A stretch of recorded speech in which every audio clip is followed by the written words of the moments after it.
Today's episode is brought to you by Proud Wolves. It is Proud Wolves' mission to make sure children all over the world have free access to cultural activities and sport.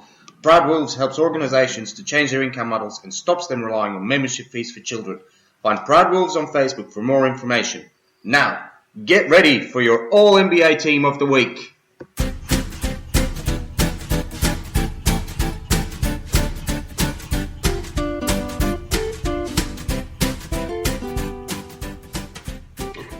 Goeiedag, enchantée, and welcome to this week's episode of A24 Presents All-NBA Team of the Week. The end of the regular season is near. There's only one game left to play for all teams. There are still a couple of fights for positioning, but in general, we have a pretty good idea who is playing the playing games and who will be playing in the playoffs.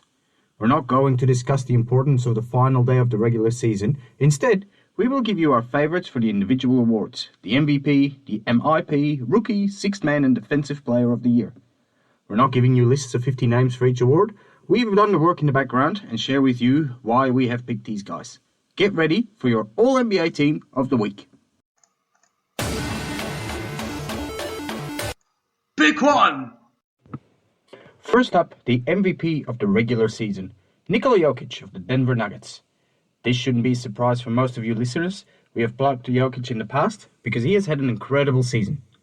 Before Jamal Murray had his season-ending injury, Jokic was already leading the MVP race, alongside LeBron and Embiid. But yet he has taken it to the next level after that. Without Murray, nobody expected the Nuggets to keep playing at the same level as they did before. Instead, since Murray's injury, the Nuggets are 13-4, placing them in third spot in the West. Jokic is incredibly important for Denver. Not only is he playing statistically his best season ever, he is making the players around him better, and he is available all the time. The last time Jokic missed a game was on the 7th of April 2019. That is more than 2 years ago. He has played every game since. That in itself puts him in a category of his own for this MVP race. Without him, even with Murray, Denver wouldn't have made it into these playoffs, maybe not even into the play-ins. Pick two!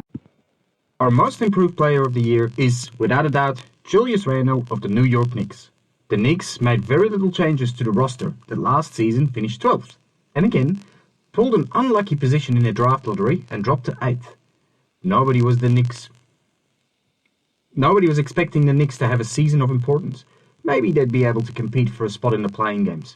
But Randle blossomed to a fantastic player under new coach Tom Thibodeau and pushed his team to a much higher level. If they win their game tomorrow, they will find themselves in the playoffs with home court advantage in the first round. Statistically, Randle improved massively on his first few years in the league. Yes, he did play a lot more minutes, which allows him to rack up some more stats, but he was also a lot more important than before. He was rewarded earlier this season with a spot on the All-Star team, but he has improved again since then. His performance this season is so much more impressive than anyone else, and that is why he deserves this reward. Before we move on, I'd like to talk to you about A24. A24 was created by Proud Wolves with the intention to provide children with an opportunity to learn and play basketball at their own pace and completely free. A24 created different courses to improve your basketball skills that are available on the website, but our real mission is to help disadvantaged children by building and upgrading basketball courts around the world, and to give them basketball gear to play with. Come and find our website and please buy a t-shirt to support our cause.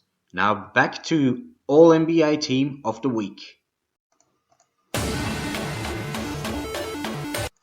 Pick three! Our Rookie of the Year debate has been the most heated and most difficult to sort out. We decided to give it to LaMelo Ball over Anthony Edwards, mostly based on how they started the season. Edwards needed some time to get used to his new team and playing in the league, but once he found his groove, he was awesome. Ball, on the other hand, started off really strong and stayed strong until his injury. And that injury is really the only thing that allowed Edwards to come back into this discussion. But the injury is there and we have to take it into account. What plays in Ball's favour is that he was still great when he returned. Ball has given us plenty of highlights this season, not in the least with his assists. His passing is definitely his strongest weapon, something we, here in Australia, already saw last year when he was playing for the Hawks. For me personally, I would have picked him at number 1. But it was clear that the Timberwolves did not want to upset D'Angelo Russell, their star point guard. Ball fell to 3rd, but he has shown the league that he is much more than ready to play his part in the future of the NBA. Pick 4! We're giving the Sixth Man of the Year award to Jordan Clarkson of the Utah Jazz. Funnily enough, his teammate Joe Ingles was his biggest competition, but all in all, Clarkson deserved this award. His role on the Jazz team is one of the hardest a player can be assigned, to be a scoring spark off the bench. He has to take over Donovan Mitchell's role when he is off the court. And Clarkson performs. His selfish style would be frowned upon in most teams, but for the Jazz it is vital, and one of the reasons they are one of the highest scoring teams in the league. He torches most opponent teams' second units and has helped the Jazz to so many victories. For Clarkson, this will be the first season since his stint with LeBron in Cleveland, where he has a very good chance of making it to the finals. All he has to do is to be the human spark plug for the Jazz off the bench. He has a career high in points per game this season and is proving incredibly reliable with the ball in his hands.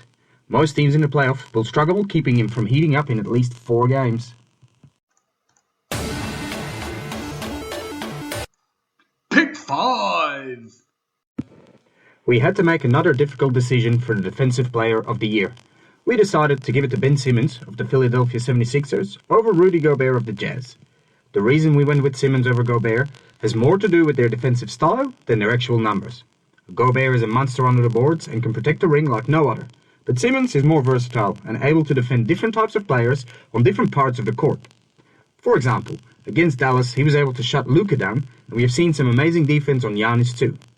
Gobert is a one-trick pony, but it is a wonderful trick though. Both players have been going at each other on social media as well, with Simmons calling Gobert out more than once. His last comments were, "He guarded me, I had 42, and apparently I'm not even a scorer." And as much as Gobert's defensive performances are fantastic, I do side with Simmons. It is more impressive for someone to defend every position and a different kind of player every night. That is why Simmons is our Defensive Player of the Year. This is our All-NBA Team of the Week.